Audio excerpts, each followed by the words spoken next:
Hello दोस्तों, मैं सुप्रिया आप सभी को Supriya education hub YouTube channel पे स्वागत करती हूँ। आज की वीडियो में मैं आप लोगों को क्या बताऊंगी, आज की वीडियो में आप लोगों को बताने वाली हूँ कि ये प्रमोटेड क्या होता है, कौन से स्टूडेंट जो है वो प्रमोटेड हो जाते हैं और कौन से स्टूडेंट फेल होते हैं। ठीक है, ऐसा मैं इसलिए बता रही हूँ कि 21 से 24 सेशन का रिजल्ट आने वाला है, तो मैं नहीं चाहती हूँ किसी भी स्टूडेंट का प्रमोटेड हो रिजल्ट। लेकिन बहुत सारे ऐसे भी स्टूडेंट होते हैं ना जो एग्जामिनेशन छोड़ देते हैं और वो एग्जामिनेशन देते ही नहीं है। तो क्या अगर कोई भी ऐसे स्टूडेंट होंगे जो एग्जामिनेशन नहीं देंगे, कोई भी वजह कोई भी हो सकता है, जिस वजह से एग्जाम अगर उनका छूटा हो, तो क्या वो 22 मतलब उनका 1 साल बैक हो जाएगा? क्या फिर वो 22 से 25 के साथ मतलब कि जो भी जूनियर सेशन होंगे उनके साथ फिर उनको एग्जाम देना होगा? क्या होता है प्रोसेस, हम लोग इस वीडियो में पूरा जानेंगे, तो आप लोग इस वीडियो में पूरा बने रहिएगा। ठीक है, तो सबसे पहले मैं एक एग्जाम्पल लेके बता दी, जैसे कि 21 से 24 सेशन का एग्जाम्पल मैं ले लेती हूँ। ठीक है, तो आप सभी को पता होगा ये कुछ दिनों में 21 से 24 सेशन का रिजल्ट आने वाला है। तो रिजल्ट आने वाला है तो बहुत सारे स्टूडेंट का बहुत ही अच्छा मार्क्स आएगा। कोई बहुत सारे स्टूडेंट फर्स्ट करेंगे, बहुत सारे स्टूडेंट सेकंड भी करेंगे और थर्ड नाम का कोई चीज नहीं होता है ग्रेजुएशन में। ठीक है, थर्ड मतलब फेल ही होता है, मतलब थर्ड होता ही नहीं है, क्योंकि उसमें जो हम लोगों को जितना मार्क्स लाना होता है ना पास करने के लिए, वो मार्क्स सेकेंड डिवीजन का ही मार्क्स रहता है। ठीक है, तो मैं आप लोगों को बताती हूँ आखिर सब्सिडरी में सारे सब कुछ बताऊंगी, आप लोग बस इस वीडियो में बने रहिए। ये वीडियो बहुत ही ज्यादा इंपॉर्टेंट होने वाला है। ठीक है, तो हम लोग सबसे पहले बात कर लेते हैं प्रमोटेड के बारे में। ठीक है, तो प्रमोटेड वैसे स्टूडेंट होते हैं जिनका कोई भी दो एग्जाम या दो से कम, ध्यान रखिएगा इस बात को, दो या दो से एग्जाम कम, दो या दो से कम। ठीक है, अगर वो एग्जामिनेशन देने नहीं जाते हैं, ठीक है, अगर दो परीक्षा उनका छूट जाता है ना, तो फिर उनका जो रिजल्ट आता है ना, वो रिजल्ट क्या होता है? प्रमोटेड होता है। तो फिर उन लोगों को क्या करना पड़ता है?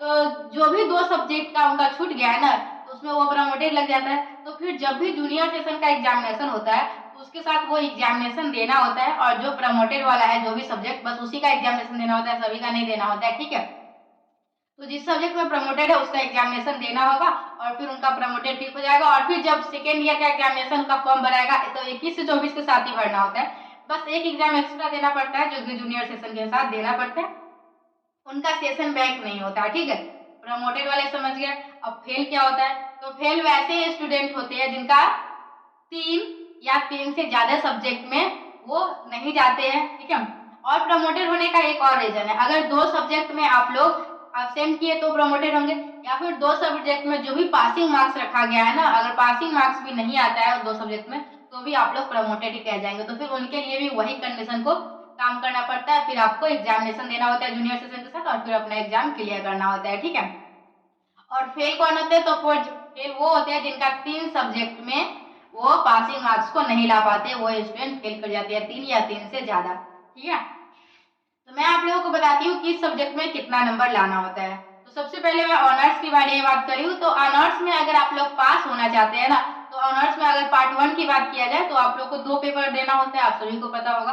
तो पेपर 1 और पेपर 2 दोनों मिला के, अगर आप लोगों के ऑनर्स में प्रैक्टिकल नहीं होते, जैसे मैथ ऑनर्स में प्रैक्टिकल तो नहीं होता, तो आप लोग को मैथ ऑनर्स पेपर 1 और पेपर 2 में दोनों मिला के आप लोग को 90 नंबर लाना होता है। अगर आप लोग का एक में 70 और एक में 20 है, फिर भी आप लोग पास है। ठीक है, तो आप लोग इस बात को कमेंट में यही बात पूछेंगे आप लोग, मुझे पता है बहुत सारे स्टूडेंट को ऐसा लगता है 45-45 मार्क्स लाना होता है ऑनर्स पेपर में पास करने के लिए, लेकिन ऐसा नहीं है, दोनों पेपर को जोड़ के आप लोग को 90 नंबर लाना होता है, तो आप लोग पास कर जाते हैं। ठीक है, और वैसे स्टूडेंट जिनका ये सब्जेक्ट में क्या बोलते हैं, प्रैक्टिकल भी होता है, जैसे फिजिक्स ऑनर्स वाले स्टूडेंट हो गए, केमिस्ट्री ऑनर्स वाले स्टूडेंट हो गए, तो उन लोगों के साथ क्या होता है? तो अगर उन लोगों का है ना, तो उन लोगों को दोनों ऑनर्स पेपर जोड़ के थ्योरी में सिर्फ, ठीक है, किसमें?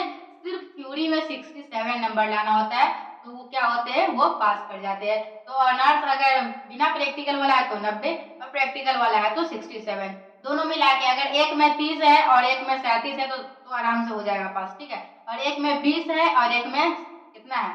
47 है, तो 57 और 67 आराम से हो जाएगा। ठीक है, तो इस बात का भी आप लोग ध्यान रखिएगा। तो ये तो हम लोग समझ गए किसके लिए? ऑनर्स के लिए। अब सब्सिडरी में क्या होता है? तो सब्सिडरी में एक प्रैक्टिकल वाला सब्जेक्ट होगा और एक बिना प्रैक्टिकल वाला सब्जेक्ट होगा। प्रैक्टिकल वाला सब्जेक्ट कौन है? फिजिक्स। बिना प्रैक्टिकल वाला सब्जेक्ट कौन है? मैथ्स। तो फिजिक्स सब्सिडरी में आप लोगों को पास करने के लिए सिर्फ थ्योरी में 23 नंबर चाहिए, अगर 23 से कम है तो आप लोग क्या है? प्रमोटेड है। प्रमोटेड को क्या करना पड़ता है वो मैं पहले ही बता दी हूँ, जूनियर सेशन के साथ फॉर्म भर के एग्जामिनेशन देना होता है, ठीक है।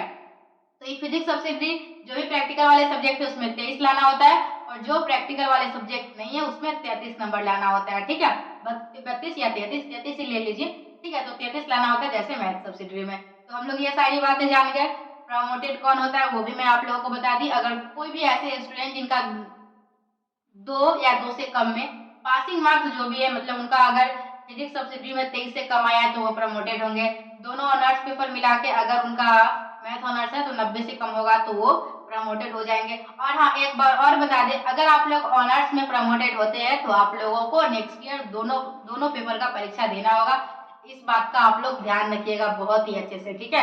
इसलिए आप लोग मतलब अच्छे से एग्जामिनेशन दीजिएगा। और ऐसे भी इस चैनल पे आप लोग को इतना कंटेंट प्रोवाइड करवाया जाता है कि आप लोग आराम से अच्छा स्कोर कर लेंगे, ठीक है। पास तो दूसरी बात है, और आप बहुत अच्छा स्कोर कर लीजिएगा, बस आप लोग अच्छे से पढ़ाई कीजिए, ठीक है। तो 21 से 24 सेशन का रिजल्ट आने ही वाला है, या फिर आ भी गया होगा। आप लोग जिस टाइम वीडियो देख रहे हैं, ठीक है। आप लोग वीडियो कब देखेंगे वो तो मुझे नहीं पता, रिजल्ट आने के बाद आप लोग इस वीडियो को देखेंगे, इतना तो मुझे पता ही है। तो समझ गया प्रमोटेड कौन होगा, जिनका एग्जामिनेशन छूट गया होगा ना, तो वो अब नेक्स्ट सेशन के साथ एग्जामिनेशन दे देंगे पार्ट 1 का, और पार्ट 2 का जब 21 से 24 का फॉर्म भराएगा तब अपना देके कर लेंगे, ठीक है। और नंबर कितना चाहिए, तो 23 नंबर चाहिए बिना प्रैक्टिकल वाले में, और प्रैक्टिकल वाले में 33 चाहिए। ऑनर्स पेपर में 90 चाहिए बिना प्रैक्टिकल वाले में, और 67 चाहिए आप लोगों को किसमें, प्रैक्टिकल वाले में। तो ये सारी बातें मैं आप लोगों को इस वीडियो लेक्चर में बता दी। अब हम लोग मिलेंगे नेक्स्ट वीडियो में। इस वीडियो में प्रमोटेड फिर सारा कुछ बता दी जितना भी हो सकता था, लेकिन फिर भी अगर आप लोगों को कोई डाउट रह जाती है तो मुझे कमेंट में बताइए, मैं आप लोगों के डाउट को दूर करने की कोशिश करूंगी, ठीक है। और हाँ, इस चैनल पे अगर पहली बार आए हैं तो चैनल को सब्सक्राइब करके बेल आइकन को जरूर प्रेस कर लीजिएगा, ताकि आप लोगों को आने वाले सभी वीडियो का नोटिफिकेशन टाइम से मिल सके, ठीक है। चलिए, थैंक यू, बाय।